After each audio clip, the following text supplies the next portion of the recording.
Terima kasih, Mbak Iko, kawan-kawan sekalian. Saya ini akan menyampaikan bahan yang sudah disiapkan oleh teman-teman di Pokja Otonomi Daerah.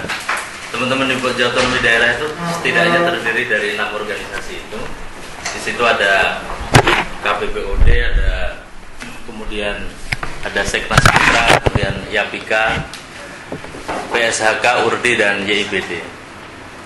Jadi hal-hal yang menjadi masukan atas revisi Undang-Undang 32 2004 ini memang dari awal kita diskusikan bersama gitu ya, untuk melihat apa-apa saja isu-isu yang paling strategis yang menjadi poin dari revisi Undang-Undang Pemda ini, karena bagi kami bahwa revisi Undang-Undang Pemerintah Daerah 32 2004 ini menjadi titik tumpu yang cukup penting, karena dari undang-undang inilah dulu disebutkan bahwa karena kalau revisi Undang-Undang Pemda ini sudah selesai, maka ini akan menjadi titik tumpu juga bagaimana pengaturan di pemilihan kepala daerahnya. Kemudian yang kedua, karena posisi ini yang terkait dengan pilkada. Kemudian yang kedua terkait dengan desa, saya kira Pemda ini kan bagian dari desa itu berada di satu kawasan di dalam pemerintah kabupaten kota.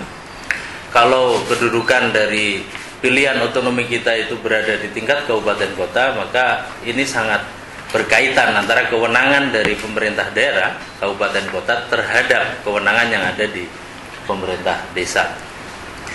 Hal-hal yang menjadi bagian untuk kita sampaikan itu terkait kewenangan, urusan, kemudian hubungan pusat daerah, kemudian ada susunan tawaran atas susunan pemerintahan yang akan menjadi opsi dari revisi Undang-Undang Pemda ini, kemudian terkait dengan perencanaan dan keuangan daerahnya, kemudian inovasi pelayanan publik serta produk legislasinya. Lanjut, Mbak. Ini tujuan kita ya, jadi memang kelompok kerja masyarakat sipil untuk mengawal otonomi daerah ini, khususnya dari revisi Undang-Undang Pemda, ini adalah benar-benar ingin mengawal revisi ini agar sesuai spiritnya dengan kepentingan dan inisiatif masyarakat sipil ya. Karena selama ini revisi ini banyak yang sudah selesai gitu, dari draft revisi ini dari pemerintah, khususnya Kementerian Dalam Negeri, kemudian ada Dewan Perwakilan Daerah itu dia juga sudah menyelesaikan bahkan naskah akademik dan sebagainya, yang juga sudah mulai dimasukkan ke DPR, dan ini saya kira menjadi ruang yang cukup penting agar masyarakat sipil juga berperan di dalam mengawal revisi Undang-Undang Pemerintah Daerah ini. Yang kedua, letak strategis dari Undang-Undang 32 ini juga berkaitan erat dengan setidaknya ada satu revisi undang-undang lainnya, kemudian 2 rancangan undang-undang baru. Yang pasti mengikuti dari revisi undang-undang Pemda ini adalah di revisi undang-undang perimbangan keuangannya, yang sampai hari ini draftnya sudah ada dari Kementerian Keuangan, tapi belum sama sekali disentuh itu ya, karena memang ini kedudukan dari perimbangan keuangan ini dia mengikuti dari kedudukan kewenangan dari pemerintah daerahnya. Kalau hari ini dia posisinya Undang-Undang 33 2004 tentang perimbangan keuangan pemerintah pusat dan daerah. Kemudian terkait juga letak strategisnya, dia menjadi bagian dari isu penting dari pilihan-pilihan isu yang kemudian ditetapkan dalam revisi undang-undang ini terhadap pemilihan kepala daerahnya, dan juga nanti terhadap RUU desanya. Jadi revisi Undang-Undang 32 ini setidaknya posisi strategisnya dia terhadap satu revisi undang-undang yang lain dan 2 rancangan undang-undang baru. Selanjutnya ini pendekatannya ya. Jadi dari sini kami di Pokja Otonomi Daerah ini mendorong sebuah mimpi besar itu ya, visi dari otonomi daerah itu untuk tetap konsisten meletakkan daerah itu yang demokratik, otonom, dan sejahtera. Sehingga ada setidaknya 3 isu besar yang menjadi bagian dari usulan untuk mengawal proses revisi ini. Yang pertama terkait dengan kewenangan dan hubungan pusat daerah, yang di dalamnya ini berkaitan dengan kewenangan daerah dan pembentukan daerah. Untuk isu ini kemarin yang banyak membahas dan mengupas hal ini teman-teman di KPPOD. Kemudian perwakilan politik ini berkaitan dengan legislasinya, kemudian penegakan hukum dan bagi aparat Pemda ini ada teman-teman BSHK juga yang berdiskusi di situ. Kemudian terkait perencanaan pembangunan dan keuangan, ini tiga hal isu batang tubuhnya lah kira-kira ya di dalam urusan-urusan terkait dengan pemerintah daerah. Di situ pelayanan publik, kemudian perencanaan pembangunan, keuangan dan inovasi. Inovasi ini juga sangat penting karena selama ini bagaimana daerah itu mengalami tingkat keterbatasan yang cukup signifikan atas problem kewenangannya untuk mengakselerasi pelayanan publiknya, maka ini perlu inovasi. Tapi bagaimana mendorong inovasinya agar dia tetap bagus dan tidak bertentangan dan kontraproduktif dengan peraturan perundangan yang lainnya. Sehingga dari sinilah kita lihat bahwa Pokja ini bekerja untuk mengawal revisi ini. Isu yang pertama saya kira ini terkait dengan kewenangan urusan dan hubungan pusat daerah. Dari sisi kewenangan kita lihat bahwa ada ketidakjelasan pembagian wewenang gitu ya dengan pembagian urusan antara pemerintah pusat dan daerah.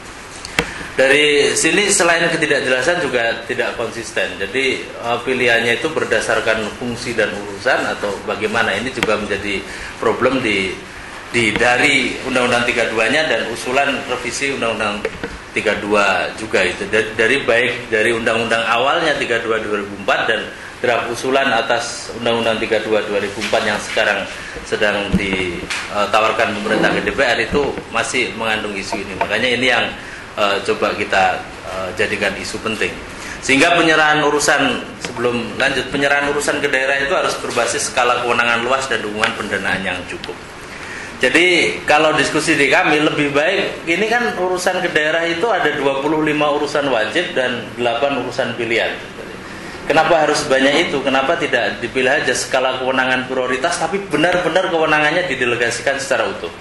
Kalau hari ini itu kan basisnya urusan gitu ya. Jadi urusan itu tidak semuanya memiliki kewenangan yang mutlak. Misalnya urusan wajib pendidikan itu dia kewenangannya bisa tetap ada di pusat, masih ada di provinsi dan juga ada di kabupaten kota. Sehingga bagaimana nanti mendorong kewenangan-kewenangan yang sekiranya lebih total gitu ya, lebih luas, tapi tidak harus sebanyak itu karena ini juga dilematis. Dan juga harus didukung kewenangan itu dengan pendanaan yang cukup. Karena kewenangan tanpa pendanaan itu ya sama saja bohong. Ini terkait dengan susunan pemerintahan yang ditawarkan dari Pokja itu ya, terkait dengan kewenangan. Kita sebenarnya mendorong, biarpun ini masih kemarin menjadi perdebatan, tapi ini beberapa opsi-opsi saja gitu. Misalnya kita itu lebih cenderung untuk mendorong pemerintah provinsi itu menjadi wilayah administratif. Sehingga ini nanti pasti akan beririsan isunya dengan teman-teman yang di Pokja Pilkada ini, karena isunya terkait apakah gubernur ditunjuk langsung dan sebagainya. Kemarin ini di teman-teman diskusi RUU Desa juga muncul bagaimana kedudukan gubernur itu sebenarnya gubernurnya itu dekonsentrasi, tapi provinsinya ini desentralisasi. Ini kan jadi aneh. Jadi memang bagaimana kita pastikan aja agar PP 19 2010 tentang kedudukan provinsi itu benar-benar dipastikan aja pilihannya. Kalau kita coba dorong kedudukannya dia wakil pusat yang ada di daerah, sehingga kabupaten kota sebagai daerah otonom itu dia memiliki ada fungsi pengendali pelayanannya dari urusan-urusan dan kewenangan luas yang didelegasikan itu jelas. Kalau hari ini kan semuanya ditarik ke Kementerian Dalam Negeri. Organisasi Kementerian Dalam Negeri itu tidak akan pernah mampu mengendalikan 524 kabupaten, kota, dan provinsi. Dan faktanya sampai hari ini itu tidak terkendali. Dan sehingga memang perlu wakil pusat yang ada di tingkat provinsi ini. Jadi tidak perlu lagi ada DPRD provinsi, tidak perlu lagi ada APBD provinsi, tidak perlu lagi ada SKPD provinsi, yang hari ini itu menyerap lebih dari 26% dari serapan APBD nasional. Jadi itu bisa diefisiensi dan diredistribusi di tingkat kabupaten kota. Itu cukup besar posisinya. Tapi pilihannya apakah ini juga tidak bertentangan dengan desain paradigma besar kita dalam berdemokrasi gitu, apa itu cukup atau bagaimana? Nanti ini tentunya pilihan-pilihan yang coba kita tawarkan. Yang selanjutnya ini susunan pemerintahan terkait dengan posisi daerah otonomnya. Daerah otonomnya itu ya berhenti di tingkat kabupaten kota. Jadi di situ ada pemilihan kepala daerah, ada DPRD dan sebagainya. Ini yang menjadi dia yang berfungsi desentralisasi itu berhenti di tingkat kabupaten kota. Sedangkan di provinsinya hari ini yang dia juga desentralisasi tapi juga merangkap dekonsentrasi. Ini yang jadi susah. Karena yang banyak dipilih oleh provinsi selama ini kan posisi dia peran sebagai desentralisasinya. Sehingga peran dekonsentrasinya hanya sebatas mendistribusikan dana dekonsentrasi, kira-kira begitu ya. Tapi ini pilihannya bahwa desentralisasi itu berhenti di tingkat kabupaten kota, biarpun tantangannya juga cukup berat di beberapa hal. Misalnya terkait dengan sektor kehutanannya bagaimana, karena kerjasama antar daerahnya bagaimana, terkait dengan sektor-sektor kewilayahan dan lain-lain, agraria dan sebagainya. Ini juga menjadi tantangan besar tentunya kalau kedudukan dari daerah otonom itu berhenti hanya ada di tingkat kabupaten dan kota. Selanjutnya Pak, ini terkait dengan perencanaan dan keuangan daerah ya. Isu yang coba kita highlight pertama terkait dengan bagaimana agar pelayanan publik itu menjadi dasar penentuan hubungan keuangan pusat daerah. Sebenarnya poin pertama ini sangat dekat dengan mandatnya nanti terhadap desain dari desentralisasi fiskal untuk revisi Undang-Undang 33 2004-nya terhadap perimbangan keuangannya. Karena selama ini posisi perimbangan keuangan kita kan desentralisasinya juga masih cukup belum ada pilihan yang tegas gitu ya. Tidak berbasis apa gitu ya. Basisnya tidak jelas. Kalau ini kita dorong bahwa basisnya adalah pelayanan publik. Jadi seberapa besar dan luas kewenangan yang di daerah, maka itu mempengaruhi terhadap desain dari desentralisasi keuangannya.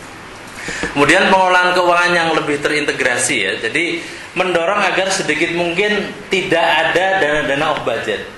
Kita lihat bahwa dalam desain desentralisasi fiskal kita itu cuma mengenal 3 hal: dana desentralisasi, dana dekonsentrasi, dan dana tugas perbantuan.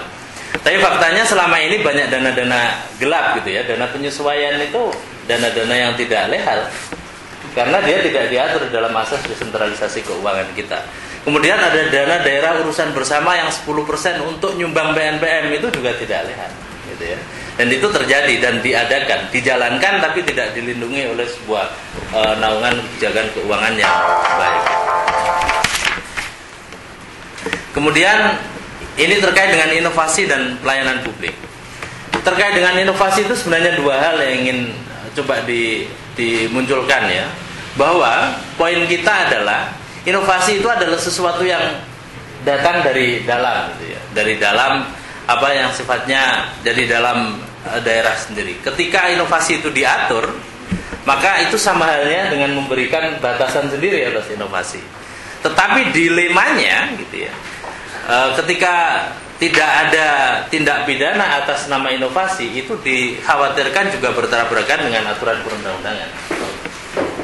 Jadi melakukan hal-hal yang tidak diatur, kemudian buat akselerasi yang aneh-aneh, yang itu akhirnya menimbulkan dampak kerugian terhadap masyarakat gitu, dan menimbulkan kerugian negara atas anggarannya, itu atas namanya inovasi, itu juga berbahaya. Jadi 2 hal ini yang juga menjadi isu krusial. Ketika itu diatur seperti yang di rancangan undang-undang, yang di rancangan revisi ada kalian ya, itu berarti sudah bukan inovasi lagi gitu. Inovasi kok diatur. Tapi juga yang kedua, bagaimana untuk mengatasi agar ketika dia tidak kontraproduktif dan menjadi momok gitu. Atas nama inovasi dia korupsi, atas nama inovasi mengabaikan atau apa istilahnya memberikan diskriminasi atas pelayanan publik, itu kan nggak bisa juga. Yang kedua, revisi Undang-Undang 32 ini mengenai pelayanan publiknya itu ya, ini masih bersifat distortif gitu ya. Kita dorong agar yang di kedepannya ini lebih mengacu pada Undang-Undang Pelayanan Publik 25 2009 kalau nggak salah Mbak Ego ya. Undang-Undang Pelayanan Publik itu 25 2009 atau berapa? Dengan penekanannya pada pelaksanaannya oleh pemerintah daerah. Jadi bagaimana mendesain agar direvisi ini itu ada dimandatkan secara tegas bahwa bagaimana agar Pemda atas kewenangan tertentu yang diperluas itu pendekatannya itu memberikan mandat yang tegas untuk implementasi pelayanan publiknya. Tetapi kalau desain dari pembagian kewenangan dan urusannya masih seperti hari ini, 25 wajib plus 8 pilihan, itu pelayanan publik itu tidak akan terabaikan begitu saja, karena titik tekan atas model implementasinya seperti apa. Semua sektor punya SPM, tapi SPM-nya ya biasa-biasa saja. Ini yang perlu didorong agar di tingkat implementasinya nanti lebih kuat. Kemudian di produk legislasi daerah, kebetulan ini sudah ada pakarnya. Selamat datang Pak Ronald. Ini terkait dengan penghapusan pasal yang mengatur ketentuan registrasi daerah. Ini mungkin lebih detail nanti Mas Ronald bisa cerita. Kemudian masih adanya ego sektoral antara Kementerian Keuangan dan Kementerian Dalam Negeri tentang parameter pengawasan Pemda. Jadi memang susah ya, bahwa di pusat itu kan masing-masing undang-undang itu seolah-olah ada yang menguasai gitu ya. Kalau undang-undang Pemda ini seolah-olah domainnya Kementerian Dalam Negeri, nanti undang-undang perimbangan keuangan seolah-olah domainnya Kementerian Keuangan. Ini susah gitu. Idealnya itu kalau bagi misalnya di kajian-kajian kita, Pemda itu ya harusnya dari perencanaan, pembangunan, keuangan, pertanggungjawaban itu cukup satu undang-undang saja lah gitu, dan keuangannya. Tapi kan ini sudah ada beberapa, ini bagaimana agar tetap dia tidak tumpang tindih dan tidak dikuasai oleh masing-masing sektor seperti ini. Kemudian pembatalan perda dilakukan menteri yang bidangi urusan dalam negeri berdasarkan pelimpahan kewenangan dari presiden. Dan permohonan gugatan dan keberatan atas perda yang dibatalkan kepada Mahkamah Agung ya. Jadi ini poin-poin yang terkait dengan revisi undang-undang pemerintah daerah ini. Kalau dari sisi irisan, saya kira yang paling penting, yang pertama ini yang terkait antara revisi undang-undang Pemda ini dengan undang-undang Pilkada dan undang-undang Desa, karena ketentuannya pasti pilihan atas model dan dari pemerintah daerah inilah yang akan mempengaruhi dari sistem dan pola pemilu kadanya, itu pasti. Yang kedua, kewenangan pemerintah daerah ini juga pasti akan mempengaruhi terhadap kewenangan desa yang dibahas dalam RUU Desa. Kemudian yang ketiga, terkait dengan pembiayaan pilkada, ini juga menjadi satu hal tertentu yang penting, karena di dalam beberapa kajian di diskusi bersama teman-teman yang ada di sebagian yang ada di Pokja RUU Pilkada, itu pembiayaan untuk penyelenggaraan penyelenggaraan pemilu kepala daerah itu juga jadi isu yang penting, karena kalau posisi dari undang-undang Pemda ini belum mampu untuk memberikan mandat atas desain desentralisasi keuangannya secara baik, maka dengan model pembiayaan pilkada yang dia dicas dari APBD itu akan sangat mengganggu proses pelayanan pada tahun pilkada itu berjalan. Misalnya 2 triliun untuk pilkada Jawa Timur itu ya sudah 2 triliun, maka akan ada 2 triliun dari seharusnya yang bisa dialokasikan untuk baik itu urusan wajib yang lain akan terganggu. Makanya bagaimana agar pembiayaan pilkada ini juga menjadi penting, karena di dalam sinergi ini gitu ya, apakah pembiayaan karena ini proses demokrasi, ya udahlah cas APBN yang 1.350 triliun itu misalnya. Karena kalau itu desainnya bisa serentak dan bareng, itu nilainya akan jauh lebih murah. Atau tetap dari APBD tapi modelnya dari mana dan desainnya seperti apa. Apakah itu akan tetap mengganggu pelayanan publik seperti hari ini atau dia akan aman dari sisi itu. Saya kira itu Mbak Eko, mohon maaf, dan ini adalah paparan versi yang paling singkat dari Pokja, karena sebelumnya 33 slide gitu ya yang pernah kita sampaikan di rapat dengar pendapat umum DPR 21 Juni 2012, dan itu sangat harus, kalau yang versi 33 itu yang bicara harus 6 orang karena masing-masing detail dari isu-isunya. Tapi ini saya kira semoga cukup bisa membantu, karena poin-poin krusialnya setidaknya ya di 4 dan 5 hal tadi. Dan nanti kan kita coba lebih banyak untuk mendiskusikannya. Terima kasih dan Assalamualaikum warahmatullahi wabarakatuh.